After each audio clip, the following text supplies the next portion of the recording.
Hello everyone to our very first English evening of this semester. Today we have four honorable guests today with us. Today is Sharyn, Kelly, Joseph, and Robbie. So I believe you guys already know our topic of today, dividing the United States for regional identities. So our guests will share with us about the state and the identity. So please pay attention to the sharing because we'll have a Q&A session at the end, and we will have large prizes and small prizes also to you guys. So I will now pass the floor to you. Thank you, Alba, for the introduction. So, as Alba just mentioned, we will be presenting this topic, dividing the United States for regional identities. And without further ado, we'll kind of just jump right into that.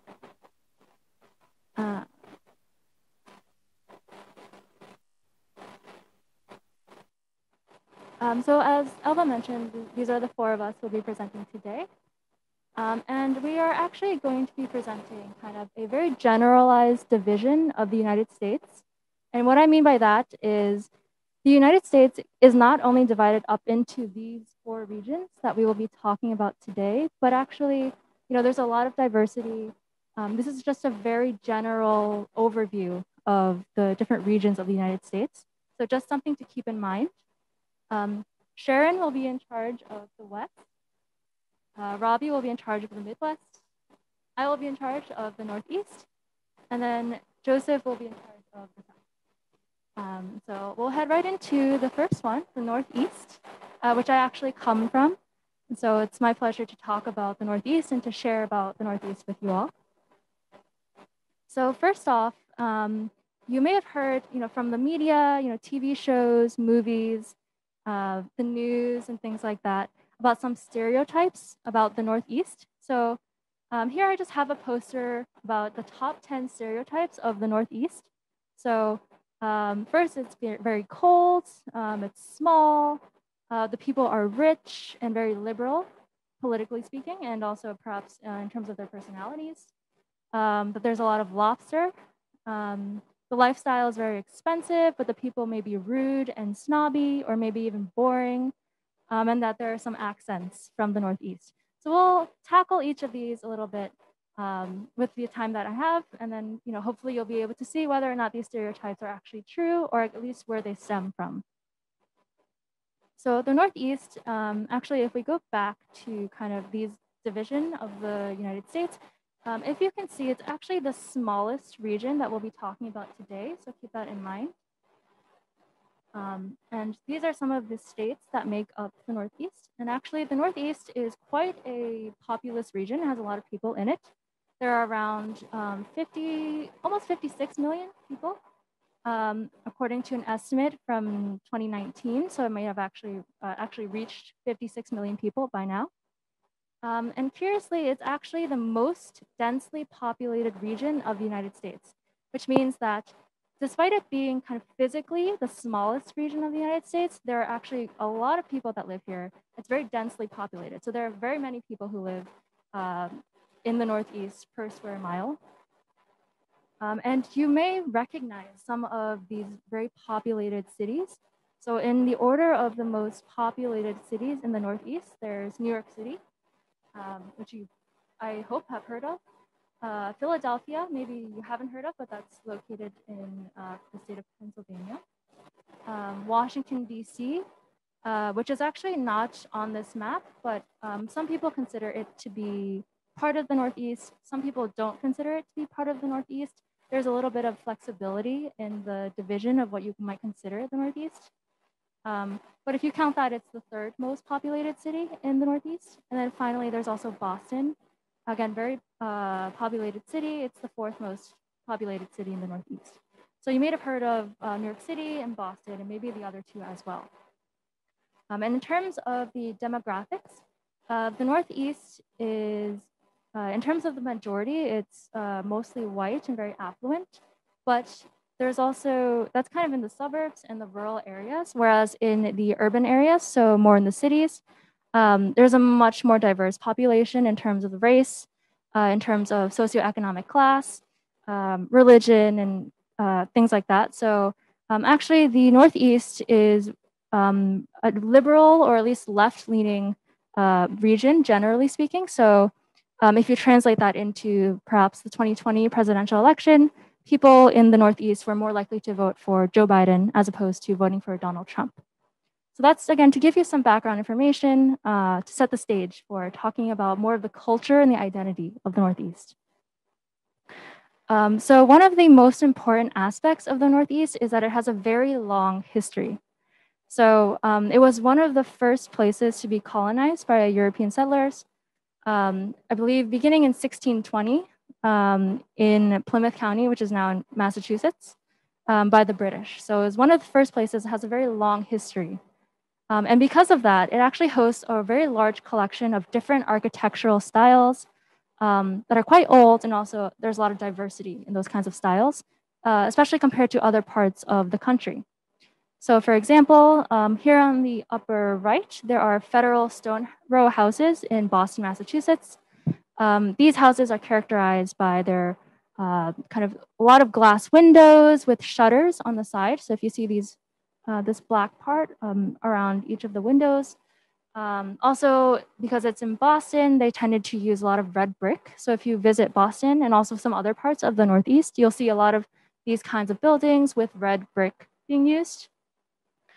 Moving forward a little bit to the early to mid 1800s, there was a lot of emphasis on Greek revival architecture. So if you take a look at the bottom right here, there are lots of columns being used in the houses. And this is meant to signify or call back to a lot of ancient Greek architecture. So if you know what the Parthenon looks like, there are a lot of columns. And so this kind of architecture is also used in the Northeast.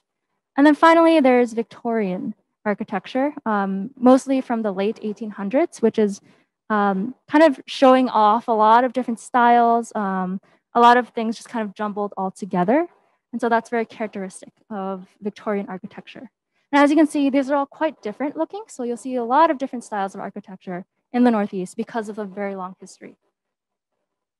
The Northeast is also characterized by its climate and geography. So it has 4 very distinct seasons, which is not always the case in the other parts of the country.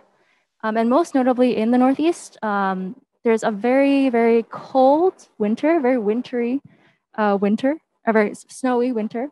And also in autumn and fall, the leaves tend to change colors, spanning a lot of different reds and oranges and yellows and greens. It's actually quite beautiful, and a lot of people kind of know the Northeast for its winter and its autumn.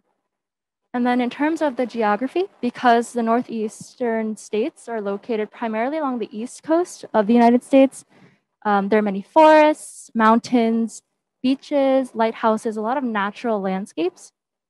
And in the bottom left here, there's a picture of West Quoddy Head Lighthouse in Maine, which is the easternmost point of the continental United States, of the mainland of the United States. So it's quite a famous lighthouse. And you'll see these scattered all along the coast, in particular, all along the beaches. And stemming mostly in part from the climate and the geography, a lot of the culture and the characteristics of the Northeast have been influenced. So for example, some of the customs and traditions include apple picking in the fall. So going to an apple orchard and being able to pick out your own apples, which is often a very fun kind of bonding activity for people. A lot of people also visit pumpkin patches to go pick out their own pumpkins. In the winter, there are festivals and competitions for ice sculpture carving. So there are 2 pictures here, and they're actually quite beautiful. And people, of course, take a lot of time to carve out these sculptures and can win a lot of prizes as well. And then also in the winter, there are lots of winter sports being played. So skiing, sledding, snowboarding, all of these sorts of sports. And then, of course, the cuisine of the Northeast is highly affected and influenced by its climate and its geography and its environment. So some things in particular that you may find that the Northeast is very famous for is its seafood. So for example, in Maine, the lobster are very popular and very well known and high quality. So Maine lobster rolls here on the top left are very popular. Also Atlantic salmon, because again, it's the Northeast is very close to the East Coast, the Atlantic Ocean. So the salmon is high quality, very well known as well. In the state of Connecticut, which is where I live, is next to New York and next to Boston, or Massachusetts as well. Clam Casino pizza is very well known, it's very popular. A lot of people like to order it when they eat just for dinner.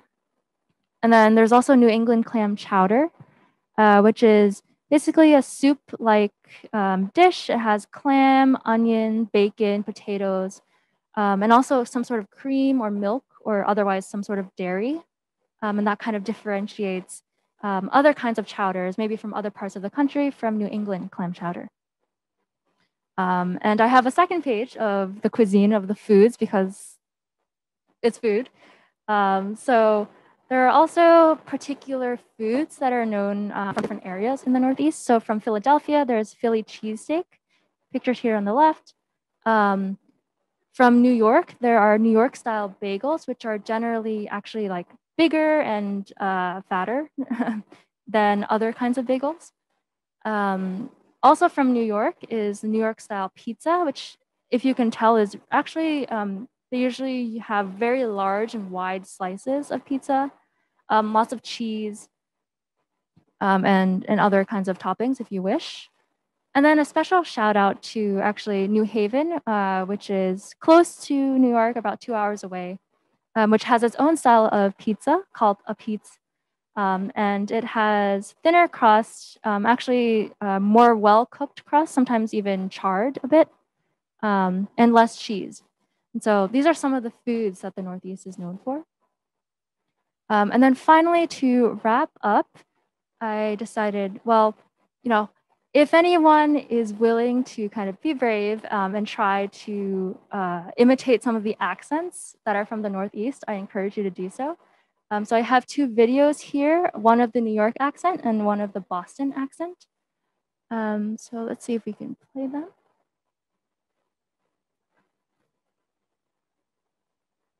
Are you ready? Yeah.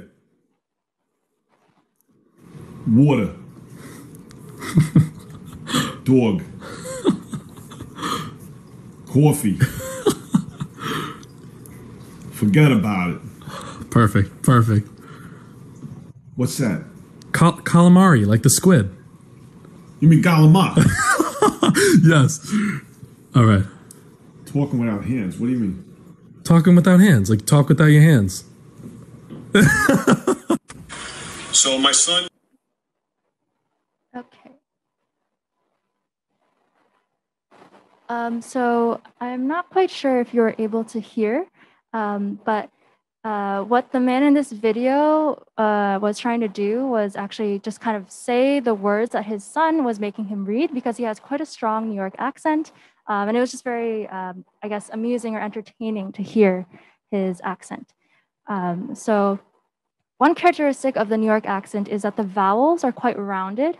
So instead of saying something like water, dog, and coffee, which is how I would say, some New Yorkers might say something like water, dog, and coffee. So the vowels are quite rounded. I don't know, does anyone want to kind of volunteer and try it? You can feel free to unmute yourself.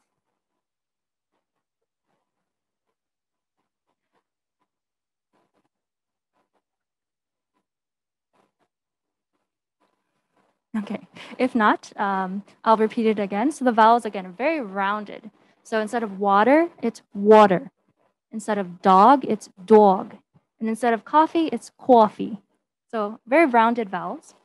And then actually I'll move on to the Boston accent as well.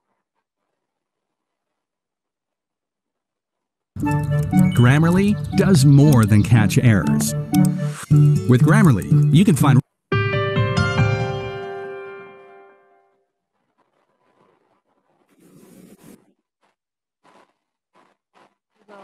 kind of go on to read out certain sentences and test actually if the iPhone Siri can pick up what he's saying, because his accent is quite strong.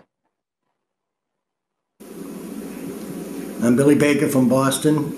I'm trying to see if this phone will recognize my voice with my Boston accent, so they tell me I have one. Where is the closest Starbucks? I found 17 places matching Starbucks. 9 of them are fairly close to you. Can I park my car in Harvard Yard?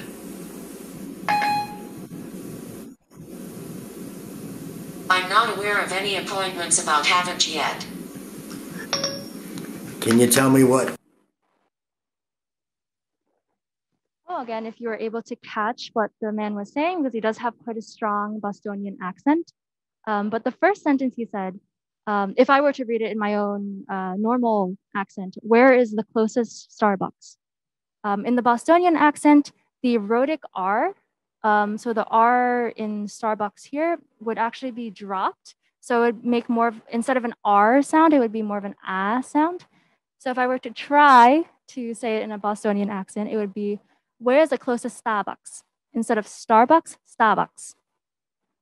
So again, the R is kind of an A sound instead of having the strong R sound that might be typical of other American accents.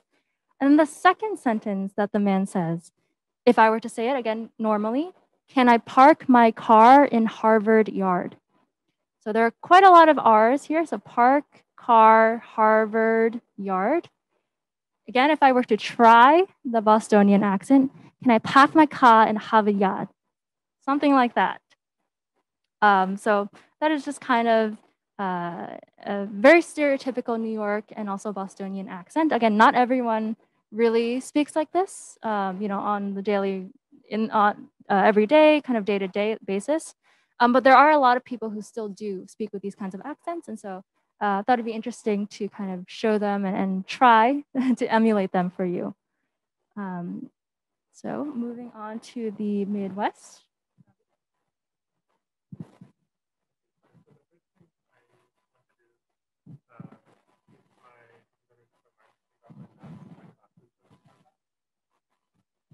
Can you hear me okay? Okay, great. So my name's Robbie. I'll be talking about the Midwest. And one thing I'll also say at the beginning is that unlike my other presenters, I do not have the benefit of actually being from the region that I am talking about. So if there are any hidden Midwesterners in the audience, I hope I do not offend you. I know a little bit about the Midwest, but I'm not a native, so I'll do my best. So I wanted to talk about the Midwest, and I wanted to start by talking about the name of the Midwest. So if you remember the map that we looked at the beginning, maybe you look at the other regions of the US and the names seem kind of self-evident to you. They seem obvious, they seem to make sense. So Kelly did the Northeast, you look at it and you say, well, that region is in the Northeast of the country. Joe's doing the South, you look, oh, that isn't the South. The West, that isn't the West. The Midwest doesn't really make much sense because it technically is Midwest if you're Kelly in the Northeast and you're looking, that's kind of West, but it's like Midwest. It's not totally West. It's not like where Sharyn is. But from Sharyn's perspective in the West, it would be Mideast, right? Why don't we just call it the middle? So I want to talk about why we call it the Midwest. It's actually a long, complex historical story. But the important thing to know is actually something that Kelly mentioned already, which is that actually as the US was sort of growing over the course of its history, the US actually began on the East Coast as a collection of British colonies. Maybe some of you know this, you know about the War of Independence. And over time, it gradually grew across the continent to become the shape that we all know today as the United States. So that means that much of American history is told from the East Coast. And so from the perspective of the East Coast, it is the Midwest. So that's sort of why we call it the Midwest today, even though it would be equally correct as a matter of geography to call it the Mideast. But people in the West don't have the benefit of history in the same way that people on the East Coast do. Anyway, the Midwest, what is it? Well, we generally consider it to be these 12 states that I've included in a map here: North Dakota, South Dakota, Nebraska, Kansas, Minnesota, Iowa, Missouri, or as the people in Missouri say, Missouri, Wisconsin, Michigan, Illinois, Indiana, and Ohio. And if you were to say, if you're Kelly, you're going for a road trip across the Midwest, maybe you're going to visit Sharyn on the West Coast, you want to drive across the country, you want to go through the Midwest, what are you going to see as you're passing through the Midwest? Well, stereotypically, people would say you're not going to see very much of anything because the Midwest is often thought to be very empty. It's often thought to be mostly cornfields, soybean fields, agricultural land, lots of cows, horses, that sort of thing, chickens maybe. And it is true that actually the Midwest is a very fertile agricultural region. About 1/3 of all the corn grown in the world is actually grown in the Midwest. And this is sort of the dominant image of the Midwest, that it's mostly empty and very flat. It is true, of course, that there are some urban centers in the Midwest as well. Probably the largest one is the city of Chicago in Illinois, but these are not nearly as large as the urban centers in the Northeast, on the East Coast, or even on the West Coast. So the dominant image is really, the Midwest. It's very empty, full of fields, and also some beautiful lakes. So this is sort of what people think about when they think about the Midwest. And it's not totally incorrect. This dominant image, which normally involves farmhouses, small towns, small communities of people, normally 10,000, 20,000. It is true that the Midwest is maybe not quite as underpopulated or not quite as, there are some parts of the Midwest that are denser than other parts of the country, but generally speaking, it's a pretty low density area of the country. And in terms of the weather, which again is an important part if we're continuing on this natural, aspect of the presentation, geography, very flat, lots of kind of crops being grown. If I had to sum up the weather, I've actually summed it up here in just a few words. It's not only bad, it's very bad. The Midwest is stereotypically home to very bad weather. And here I've included a few pictures of the Midwest winters, which are known as some of the worst winters in the US. If you look, the photo here on the bottom right, that's actually a fountain in a city that is frozen solid because of how cold it is. And I've actually only included photos here of the winter weather because I think that the winter photos are a little bit more spectacular. It's hard to capture the heat of summer in a good photo, but I want you to know that the summer is also very terrible in the Midwest. It's very hot and very humid. So there is such a thing in the Midwest as spring and fall, two beautiful seasons, in between these terrible seasons. Unfortunately, for people who live in the Midwest, they only last a couple of weeks each. So over the course of the year, you only have a few weeks of nice weather. So we should all feel bad for people in the Midwest. Of course, there are good things too, but again, I'm just giving you the general image. A little bit more about the Midwest to talk about demographics. One of the things that most Americans will say about the Midwest, if you ask them about who are the people who live in the Midwest, they'll probably tell you that they're relatively homogenous, at least in the way we think about it. And it's true that the Midwest actually is home to a lot less diversity than other parts of the country in terms of race and ethnicity, but also in terms of, think about immigrants. The Midwest actually has the lowest percentage of people of all the regions in the country, lowest percentage of people who are born elsewhere, people who were born somewhere else, some other country, and moved to the US. Not many of those people actually end up living in the Midwest. So there's this dominant image of the Midwest as relatively homogenous, mostly white Americans. Again, we often think of them as living in small towns, although there are some larger cities. And this gives rise to a certain image of the Midwest as maybe what some people will call the Heartland, or other people will say, it's sort of ordinary America because it is this sort of small town. Often, this is associated also with the lack of diversity. It's very homogenous. So it's easy to kind of imagine the Midwest as sort of normal or standard. But I wanted to talk a little bit about how there are some contradictions in this, right? So a couple of contradictions. The first is that there's this image of the Midwest that we call it sometimes the Heartland. And what does the Heartland mean? It means it's sort of the part of the country that it's sort of the true core of the country, the part that can maybe represent the rest of it, right?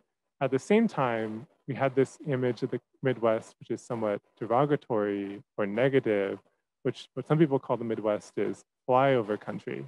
Flyover country is a term that means it's simply just the part of the country that you fly over. If you're leaving the East Coast and going to the West Coast, or leaving the West Coast and going to the East Coast, there's nothing really there to see.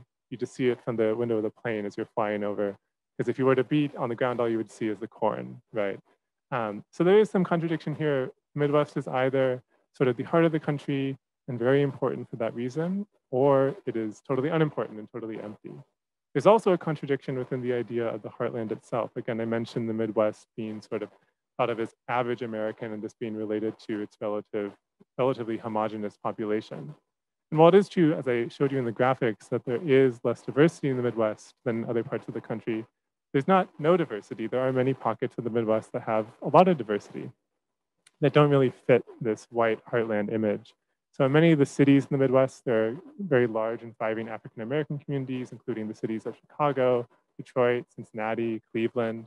And there are also many other kinds of diverse communities, including in the Twin Cities in Minneapolis and St. Paul in Minnesota, a very large Hmong American community. And this is just one example. There are lots of other Asian American, Arab American, Latino American communities as well. So the Midwest, we can maybe think about Midwest as this kind of place of contradiction. But for the purposes of this talk, of course, we're speaking generally, and that often means speaking in terms of stereotypes. So to talk about a few of the stereotypes in the Midwest, and again, as a non-Midwesterner, I hope that any Midwesterners in the audience are not offended. But the first stereotype is actually sort of a positive one. So one of the dominant stereotypes of people from the Midwest is that they are very nice. We call this Midwest nice. And we normally think about this in contrast to people from the coast, especially, sorry to say, people from the East Coast, especially, even more sorry to say, people from the Northeast, who are in the American imagination thought to be kind of cutthroat and very serious and maybe even angry.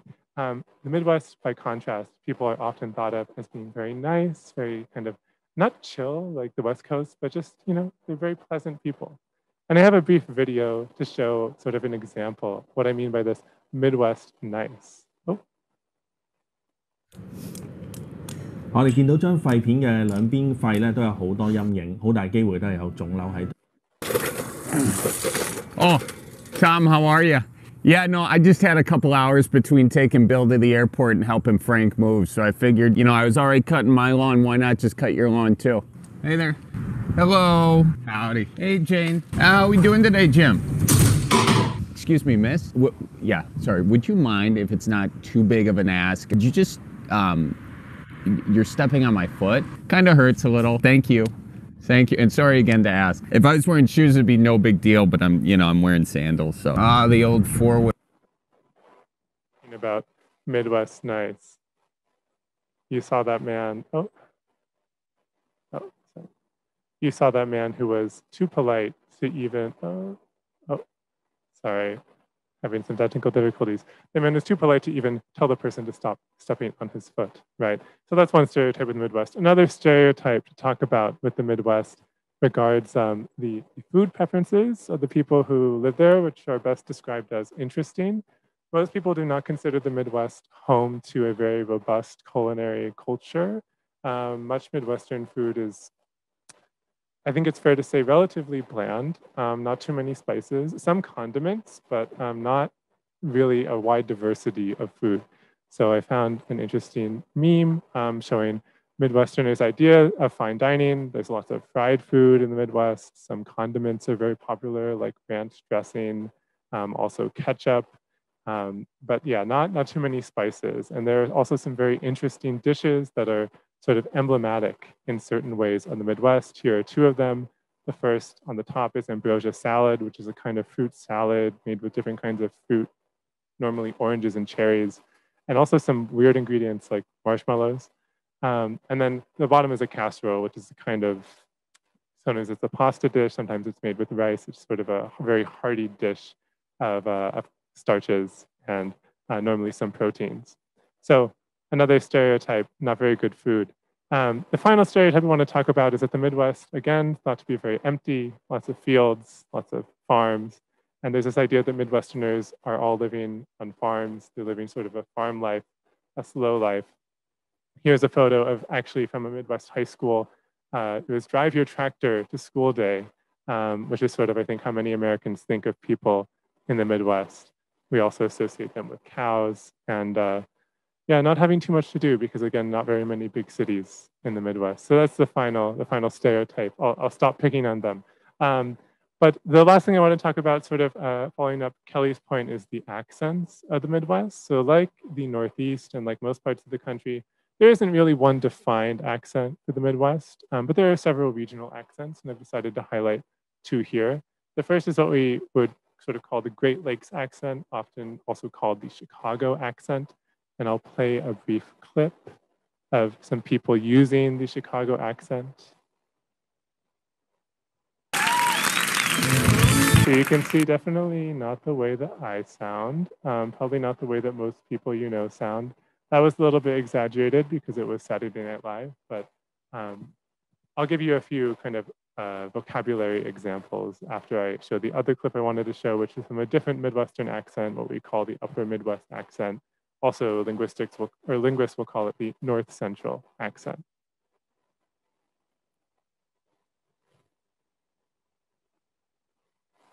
Have you or someone you love ever been to certain parts of the Midwest and wondered, hey there guy, can you borrow me a battery? What in the hell is this guy saying? A what? A battery. A bad tree? No, guy, not a bad tree. I'm talking about a bad tree. For the clicker. Has your Midwest friend ever said to you, oh yeah, come on over, maybe bring a beer or tree. Then he gets mad when you show up with a tree. What in the heck is that? Keep her moving, put her down by the Davenport. Introducing the world's first Midwest voice translator and bottle opener. The only device that translates Wisconsinese, Yupernese, and Minnesotan into English. Where'd you say you want this again? I just put her down by the Davenport. Place the item by the couch. The Midwest voice translator works on simple phrases. Gee, did you eat? Complex phrases. Wearing my blaze orange up top, my camo down below.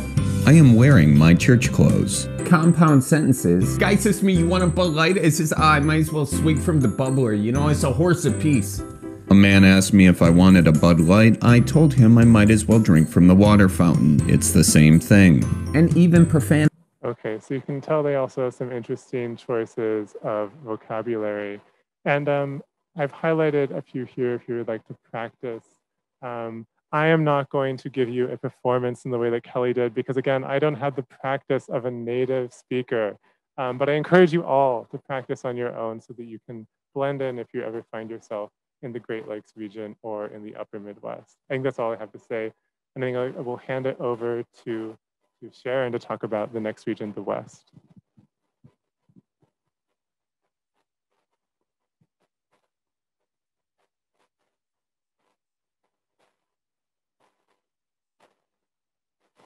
How's that?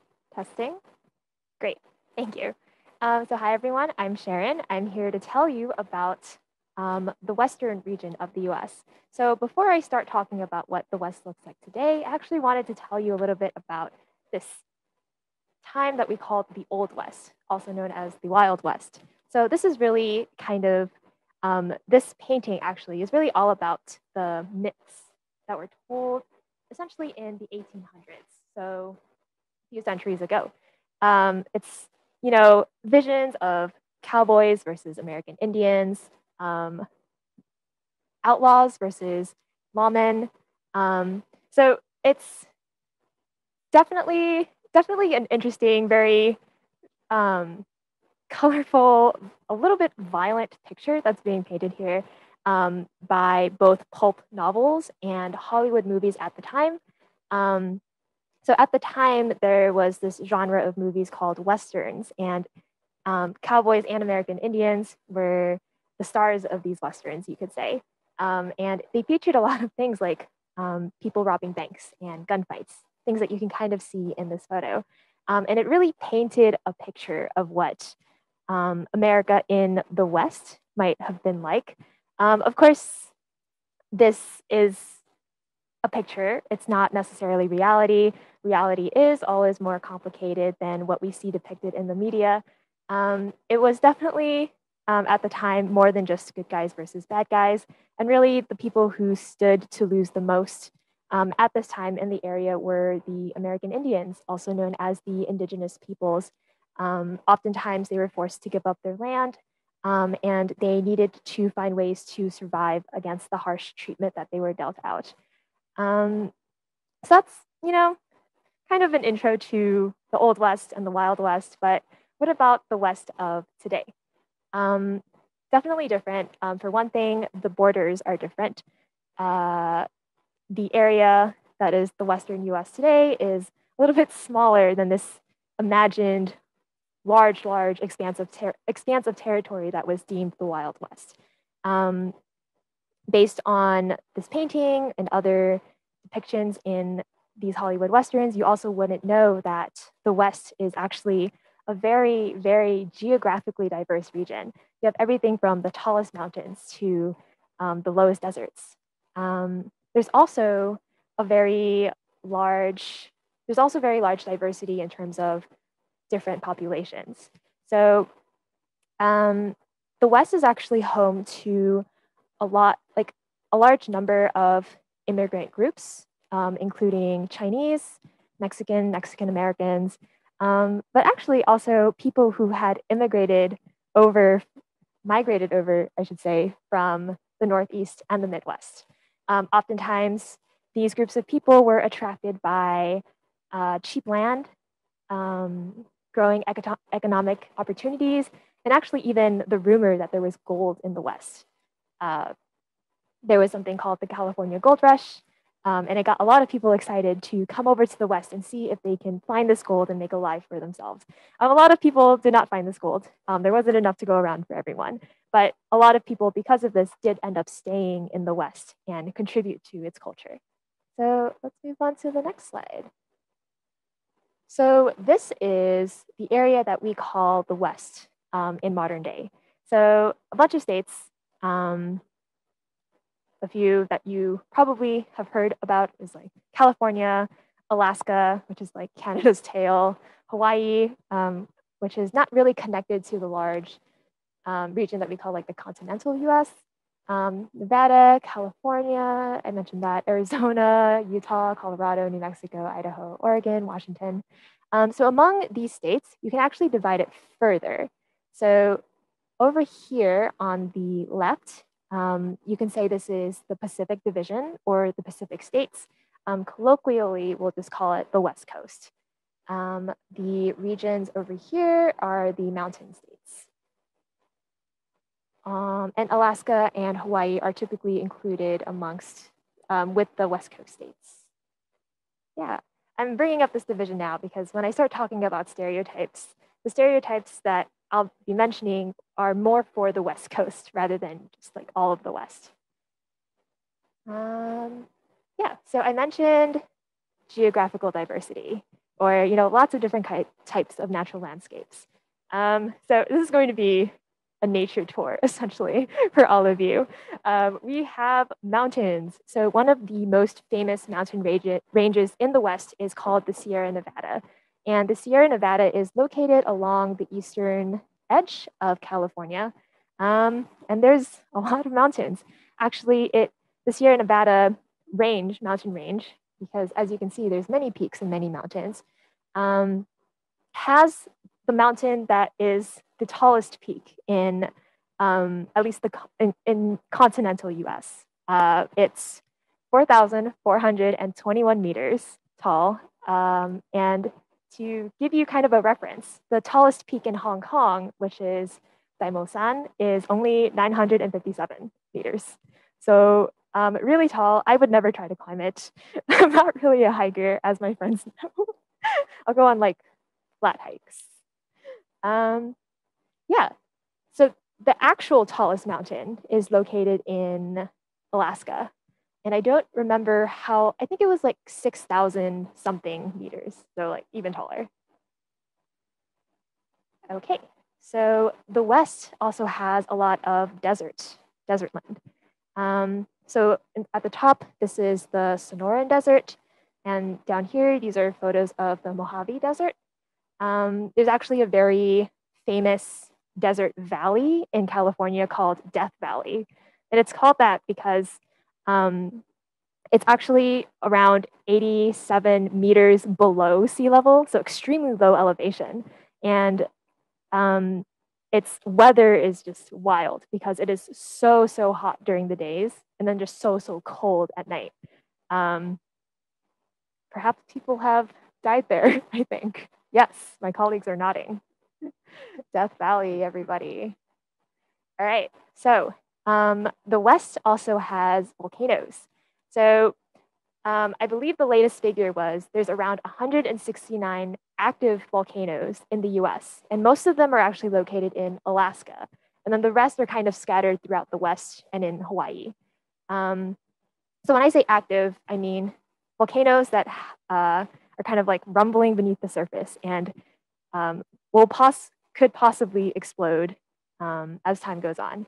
This is different from dormant, which are volcanoes that are more non-active, maybe have exploded in the past, but are very unlikely to explode in the future.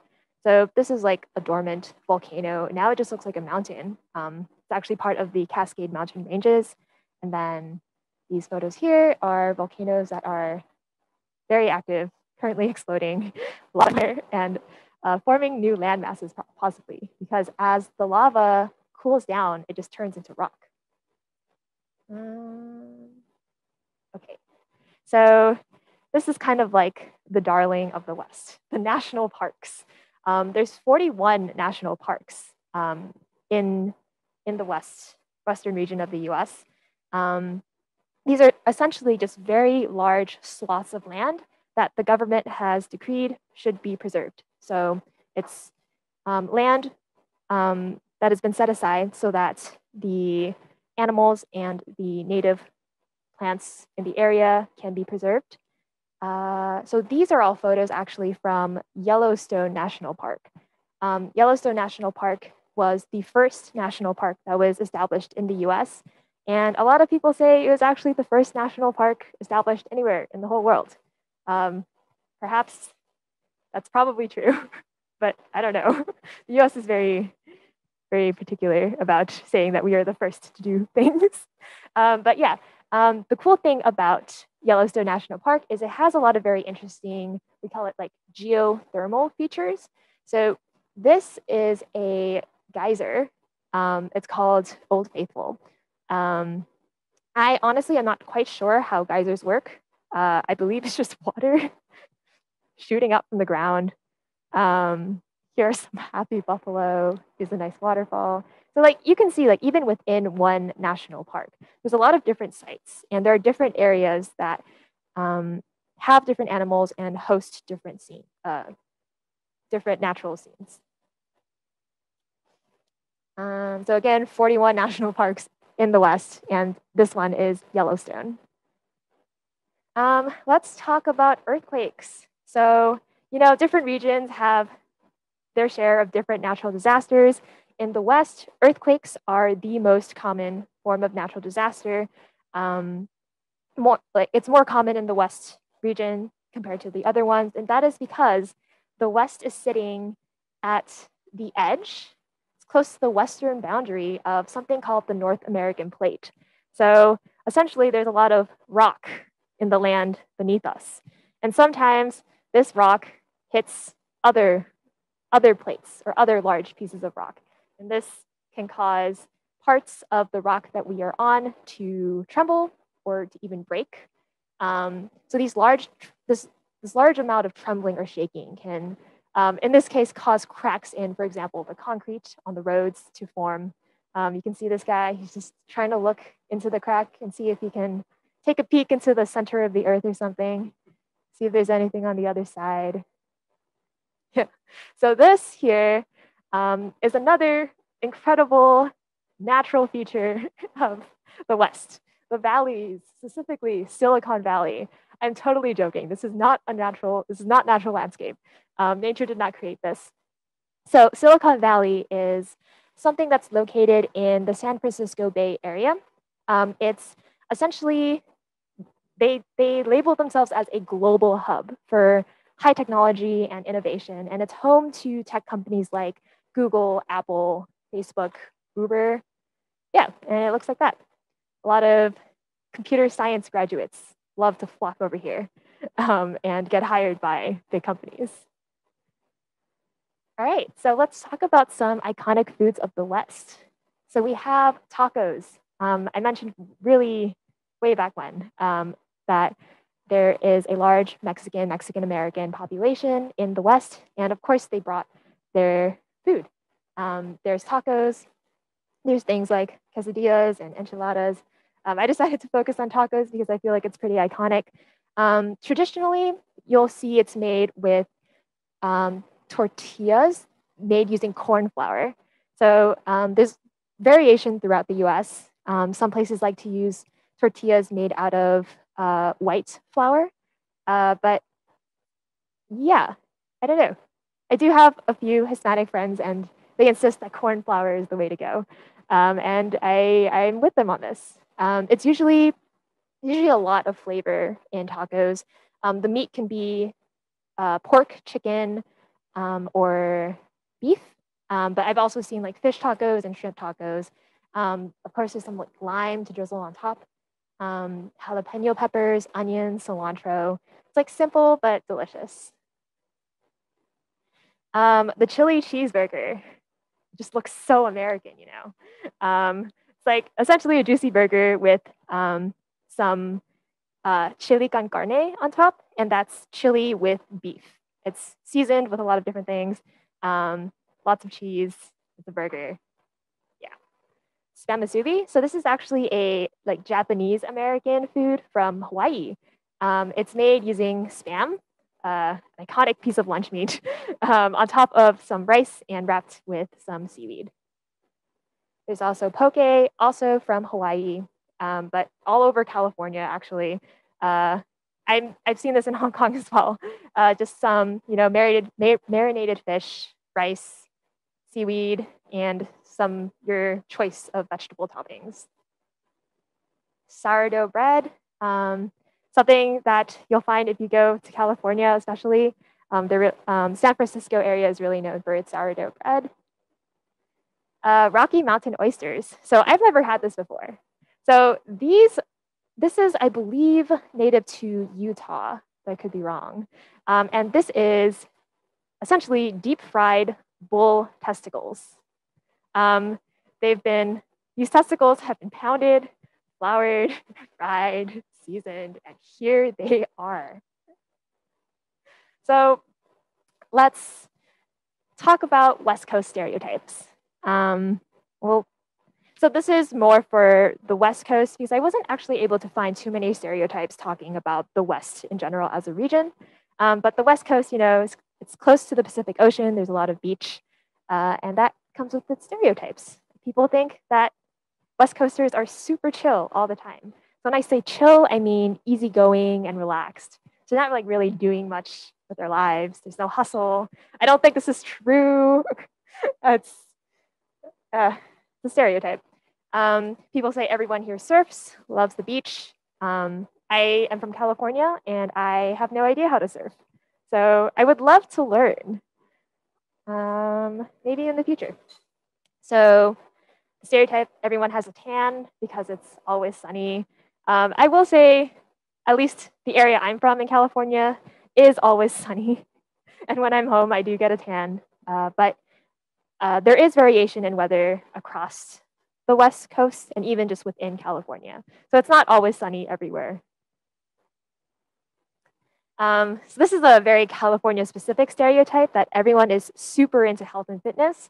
And honestly, maybe it's not wrong. You know, there was a lot of hype.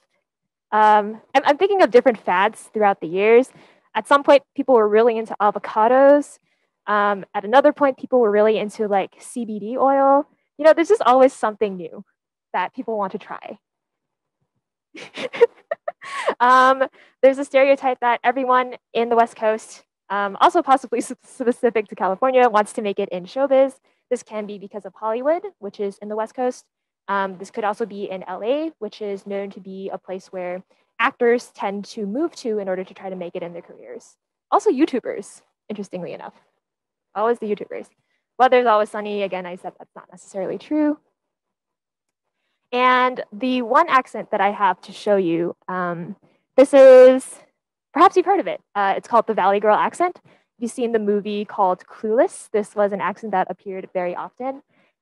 This example I'm showing you will be from the amazing Emilia Clarke, who played Daenerys on Game of Thrones, which I did not watch. Terminator. Let's see. So we're going to go to 223. Okay. Make it big.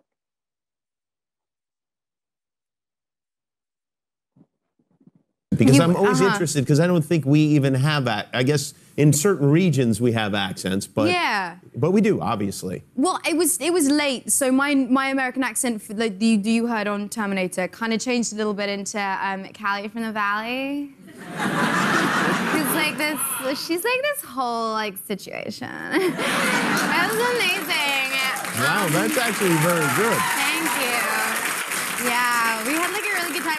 I got so close to like getting Jai to buy me like a $700 air conditioning unit. I like got the guy to help me. He was freaking out. It was awesome. You know, if you had come out here and just started talking like that, it would have probably just made my brain short circuit. And people went, "What the hell is going on?" Amazing. Yeah. Did you base that on someone you know? I like love Clueless. Okay, so that was Amelia Clark, everybody. Let's go back to the PowerPoint. So the things that you might have noticed in the accent was she said like a lot. Perhaps I did that unconsciously throughout my presentation too. We can't all escape the Valley Girl accent when we're living on the West Coast. So there's like kind of in every other word of a sentence. There's also vocal fry. So on some words, she would have it so that her voice went really low. I'm not going to try to replicate this because like Robbie, I am totally unconfident in my ability to try to replicate an accent. And I think the last notable feature of the Valley Girl accent is that at the end of her sentences, she would kind of allow her voice to go up, like she was asking a question, even though she was making statements. So that's all for the West, actually. Now we're going to, slide. Okay, moving into the South, the green area with Joseph.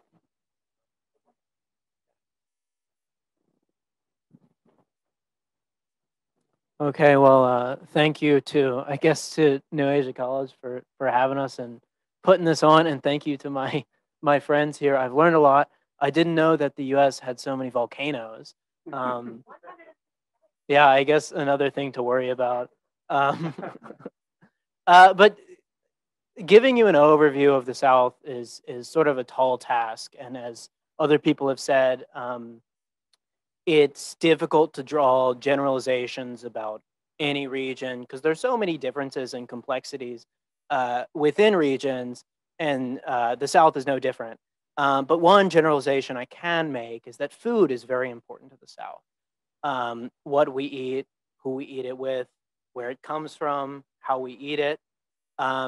And you yourself, if you've had any interaction with Southern culture, it might be through food. If you've gone to the KFC in Shawton, you yourself have had some Southern culture, Kentucky Fried Chicken. So anyway, I'm going to structure this just by talking about a few foods that I like and see if I can tell any stories that give you a better sense of what the southern part of the United States is all about. So, here's some wonderful pieces of art. Here's the first, black-eyed peas and stewed tomatoes. So I grew up eating this on New Year's Day, and it was supposed to bring good luck for the year. I didn't eat it on New Year's Day in 2020, so I'm not. I just won't say anymore. But anyway, neither in 2021 I didn't either. But maybe there's maybe I still have a little bit of time if anyone wants to make me some. But the last time I actually did eat this was when I was in London a few years ago, and I was in one of those open air markets in London, and I saw a guy selling black-eyed peas and stewed tomatoes, and he was from Ghana in West Africa, and he was selling basically the same thing that I grew up eating every day on New Year's, and I thought it was very strange. And he said that he grew up eating it too, and that it was a dish from Ghana. This actually makes a lot of sense, because in the first years of its history, the U.S. brought over 500,000 enslaved people from Africa, mainly to the South, to work on these big agricultural plantations. And many of them brought over certain customs, cuisines, foods, ways of preparing food, types of music, art. So a lot of the things that we think about as from the South especially Southern food, actually have deeper and more complicated roots. Another great example of this is blues music, which if you've ever listened to rap or rock and roll, both of those styles are deeply indebted to the blues. And that too borrows from certain African musical traditions. So there's sort of there are 2 points. One is that a lot of the things that we think about as typically Southern are actually maybe from elsewhere. And the second is that the history of the South really can't be separated from the history of American slavery. So you really can't think about those things in isolation. And in a lot of ways, most of the features of the American South are in some way related to the history of American slavery. So let's move on. This is barbecue. There are many different styles. This is my favorite style. It's North Carolina style. It uses a lot of vinegar rather than tomato sauce. And you've heard the term barbecue before, but barbecue here really refers to the style of preparation. So barbecue in the South is any meat that's slow cooked over a low burning wood fire. That sometimes is sort of dug into a pit in a hole in the ground. And there are a couple of features of this sort of act of putting on a barbecue. The first is that you're probably going to be cooking a lot of meat. You're not going to go through all of this to just cook like one piece of Spam, like Sharyn showed us. I'm sorry, but it would be wasteful. So you're going to cook like an entire pig, or entire like rack of ribs or something. And then the second element of actually making barbecue is that it takes a long time. It could take maybe a day to slow roast this barbecue. So that means that you might as well make an event of it. It sort of is perfectly set up for having people over, sitting around, maybe drinking some bourbon. And I think that in this way, barbecue is a great symbol for another stereotype of Southern culture, which is Southern hospitality. And Southern hospitality is the idea that Southern people are not, I don't know if it's really this like understated nice that we got with Midwesterners, but it's almost a sort of overt sense of like welcoming. You know, there's the idea that you'll be welcomed into someone's home to share a meal with them. In actually where I grew up, if you see people on the street, even if you don't know them, you usually say hi to them. Like that's definitely Southern hospitality.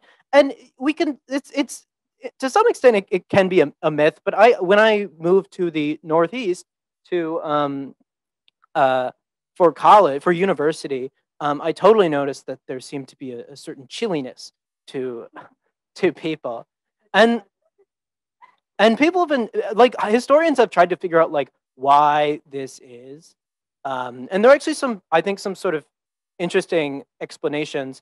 One could be that because the South was for so long a slave economy, slaves were doing all the work. So basically a planter class, a group of people who owned the land and people were able to just kind of sit around and have barbecues and drink bourbon and do nothing all day. And they could sort of cultivate this almost like semi-aristocratic air where they just like let people in and have a bunch of dinners. And that sort of maybe is an explanation for why we think of some Southern people as being so nice and so welcoming. That's I think quite a dark explanation. Another explanation is that because of the South's geography, it's mainly agricultural, so there weren't as many like big metropolitan areas. So you don't have as many like hotels and restaurants and all of these things that we associate with like urban spaces. So if you're a traveler going through the South and there aren't that many hotels, there aren't that many restaurants, then it's more likely that you'll have to stay at someone's house. So if you come from the Northeast, where if you travel, all you do is you go to hotels, you go to restaurants, and somebody welcomes you in because that's the only place you can stay, you might report back and say, oh my gosh, they were so welcoming. There was so much hospitality. But yeah, I think that barbecue is a nice sort of symbol for this stereotype. And here's like a barbecue, a sort of the picnic where people get together and like have fun. This is you don't eat this. Well, I mean, but I've been one of the privileged pilgrims that's been able to actually see this peanut.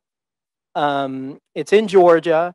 It was built in 1976, and not far from this peanut is a water tower that's in the shape of a peach, and has a very interesting shape as well. So I don't know why there's such an obsession in Georgia with making these sort of roadside attractions.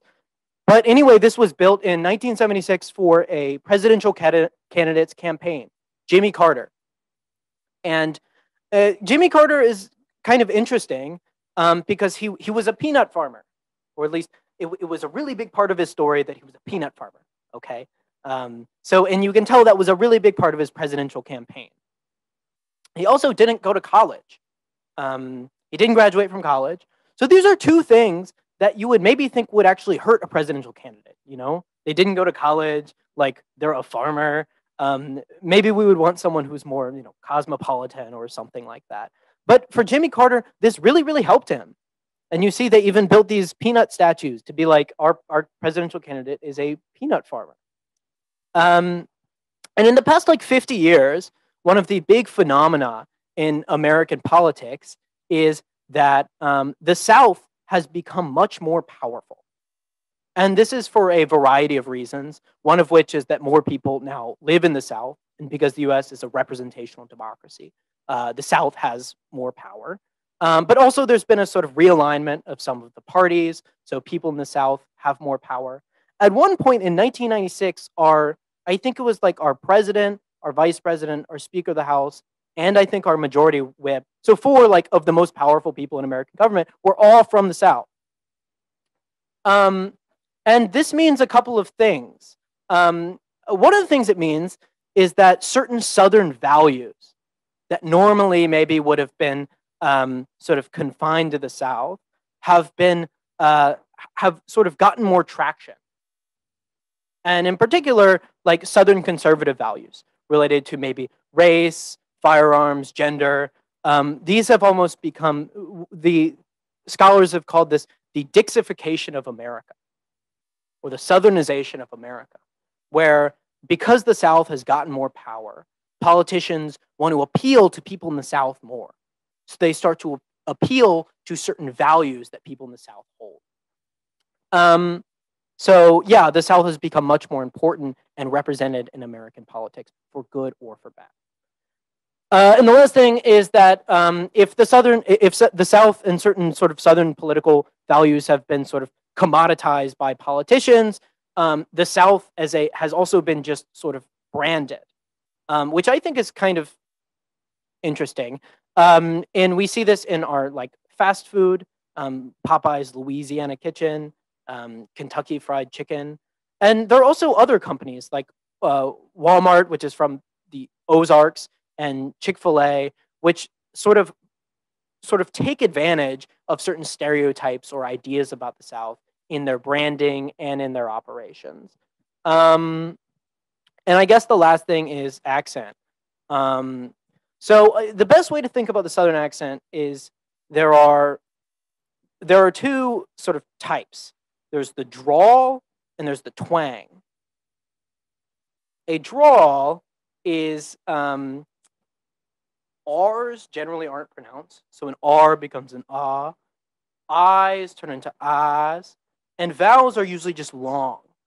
It's smooth. So if I'm going to Southern Virginia or North Carolina, I might have to order some barbecue like this. And then a twang it sort of sounds almost like a banjo string. So if I'm going down to Alabama, get some stewed tomatoes with Kelly, we might have to order a little bit like this. So those are very different, but they're both Southern accents. And if you've ever seen that movie Knives Out, with Daniel Craig, he does the drawl. And you can see if I think it's not very good. But that's a great example of somebody trying to do a Southern drawl. So that's all that I have. That's all that we have. Correct? I think we're now going to questions. Is that true? Before that, I would just like to say that you did a very great job of imitating these accents. Much better than I did for New York. Well, thank you. Well, I grew up with them, so. Your New York and Boston accents are beautiful,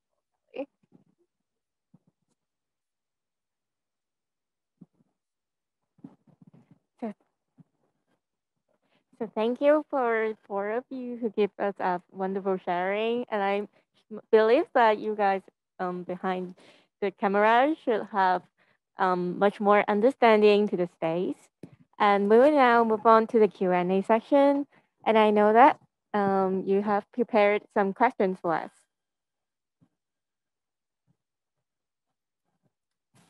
Yeah, so we have both kind of level 1 easier questions and also level 2 kind of harder questions. Before that, I shall announce the prizes of the smaller questions. It is the $20 coupons of the New Asia Coffee Lover Cafe. So if you are one of the CUHK students, you are eligible to answer the questions and get the prizes. So don't hesitate. Okay, we shall now continue. Awesome, thank you, Elva.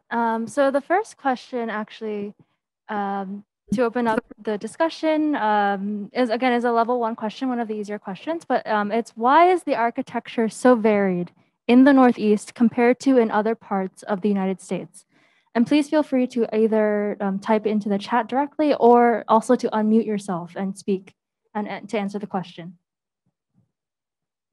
It will be the best if you can turn on your mic and say out the answer.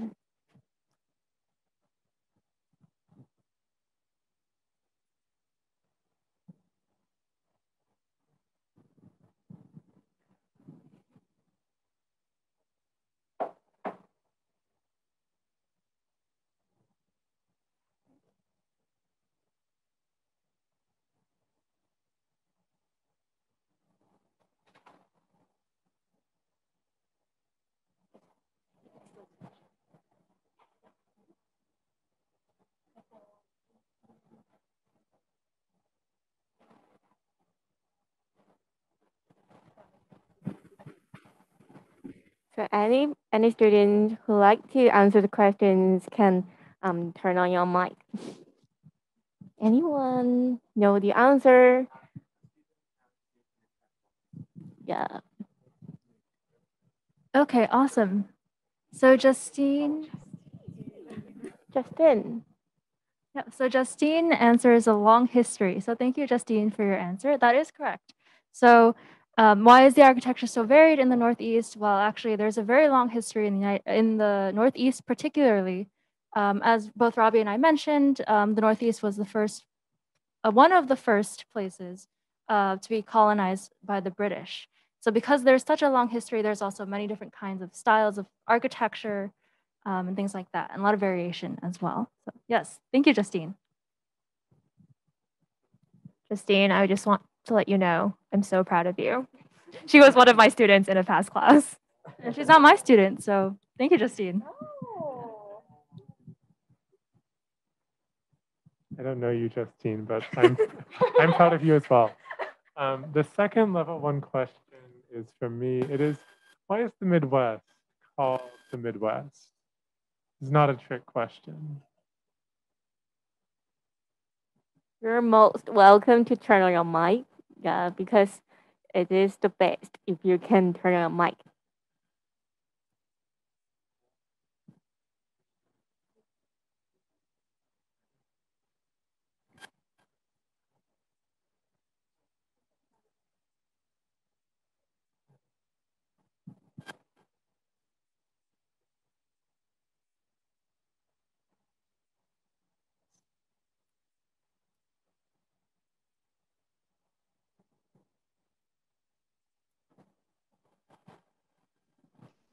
Maybe I will invite someone. Is There's someone going to say out the answer? Yeah, because it's in the west part of the east, but not really the west of the west, so it's the Midwest. Does that make sense? Hello?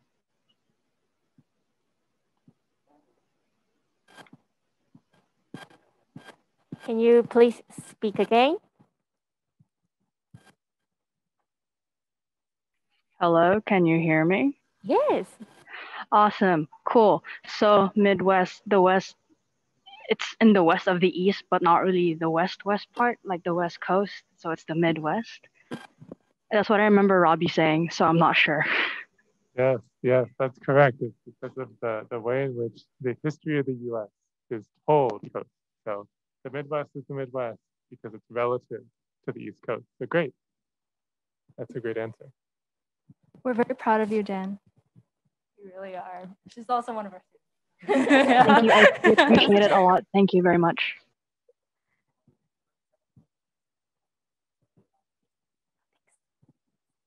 Okay, so the next question that we have. What is the name of the first national park in the US? Does Jason get to do this? All right, so feel free to type it into the chat or say it out loud.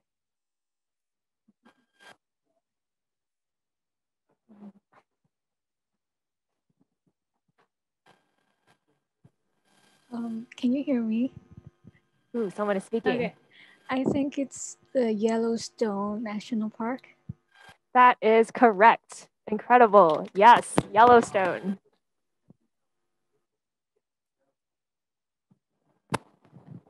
And could we just confirm who was speaking just now? It was Justine again. Oh, yeah. Yes, Justine. Winning Okay. all the coffee lover points.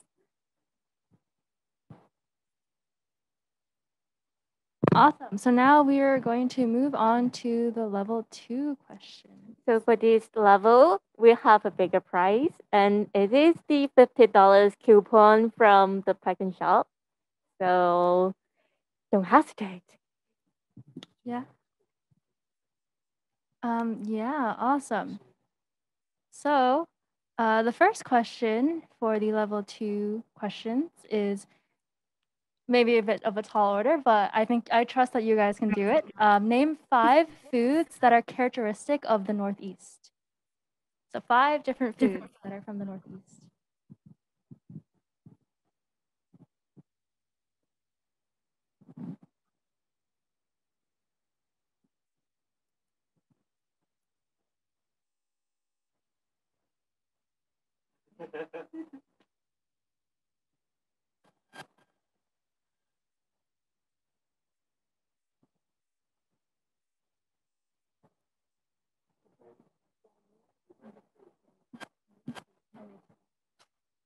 I think Daniel can still try, can still give us 2 names. Lobster and, oh my gosh, a particular type of pizza that I already forgot. I'm so sorry. Thank you for trying.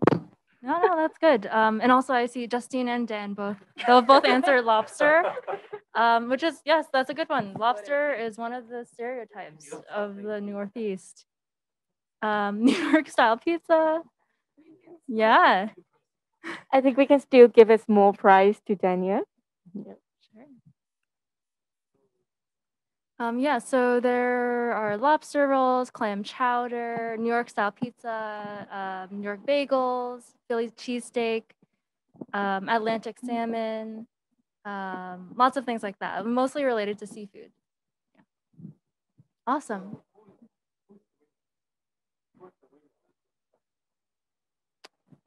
Just now we said that Daniela can get a small prize, and there is someone answering in the chat box too. Mm-hmm. It is Justin.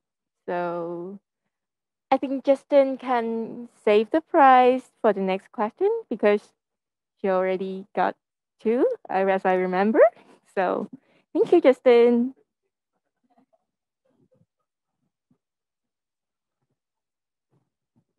So The next question, also from the Midwest. Oh. So this one, you would have had to be paying close attention to one of the videos of the accents that I played. So the question is, in the vernacular or the vocabulary of the upper Midwest, what is a bubbler? Or as they might say, a bubbler. What does that mean? That's hard. I can't remember. Can you guys remember?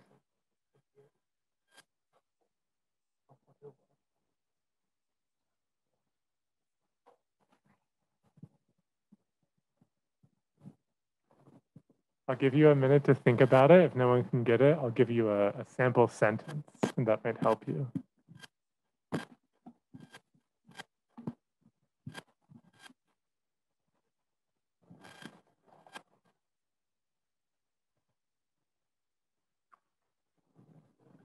Okay, so an example of a sentence in which I would use this word if I were from the upper Midwest, which again, I am not. Say, oh, I'm very thirsty right now. Let me go get a drink from the bubbler. What does that mean?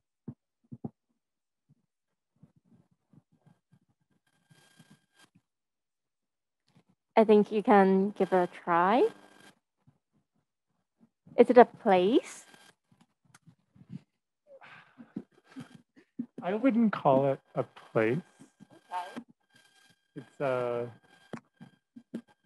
kind of like an appliance. Okay, it's an appliance. Oh, we have two correct answers. Yes, so it is a drinking fountain. Is it drinking fountain? May I invite two of you to turn on your mic and say the answer out?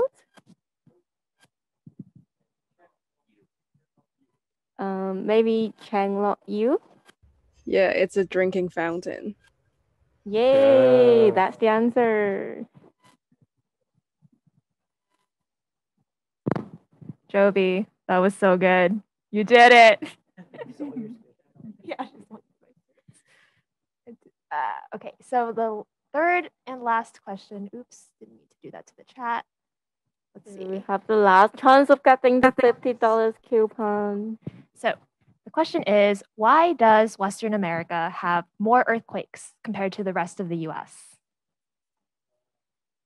Yeah, it's the challenge. This is the challenge. Maybe I can try. Like there's a Pacific plate and another one. I can't really remember. Like a NACLACC plate. And what about these plates? What do they do? They would when there are some plate movement, they would just crash together. So there are so many earthquakes. Wonderful. Yes. So these are tectonic plates. It's the Pacific plate with the North American plate. And because the west region of the US is located near the western edge of the North American plate, it ends up feeling the impacts of any large movements or crashes from the Pacific plate. And that is why we have earthquakes. Yes. Who was that? Cheryl. Good job, Cheryl. Yes. I'm proud of you also, Cheryl. Me too. Thank you so much. Thank you all for participating in the Q&A session. And I have noticed that Mr. Ricky Liu from English department, and he has a few words for us. May I now invite Mr. Liu to give us a few words?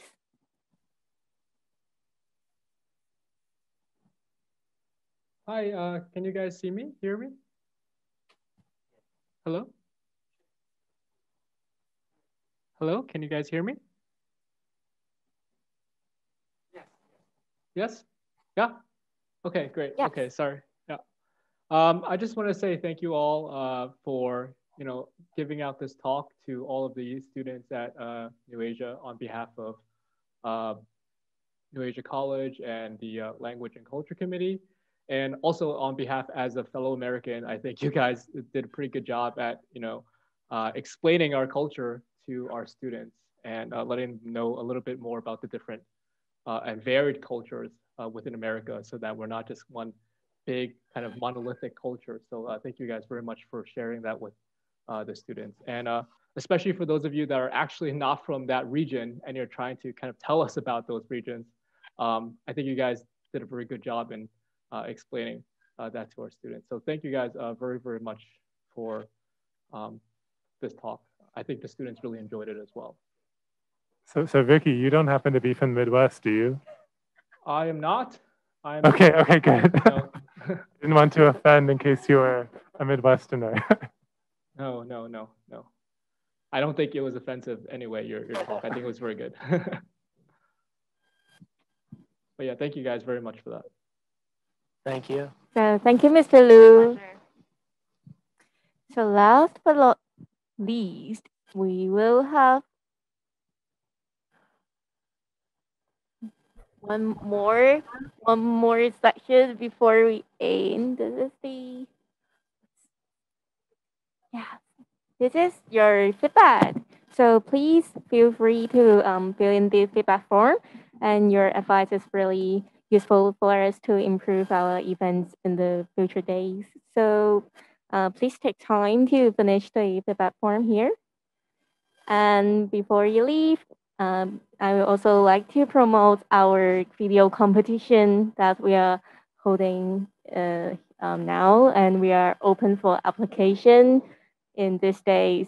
It is held by us. It is the New Asia Cultural and Language Committee. So if you have talent and some thoughts about traditional culture, so don't hesitate to join the video competition. And it is, we'll have a very large prize for the winners. So please join us. So once again, let me give a big thanks to Boya fellows here, and thank you for your wonderful sharings. Thank you. Thank you for coming. Thank you for having us. Thank you for participating in tonight's event. See you.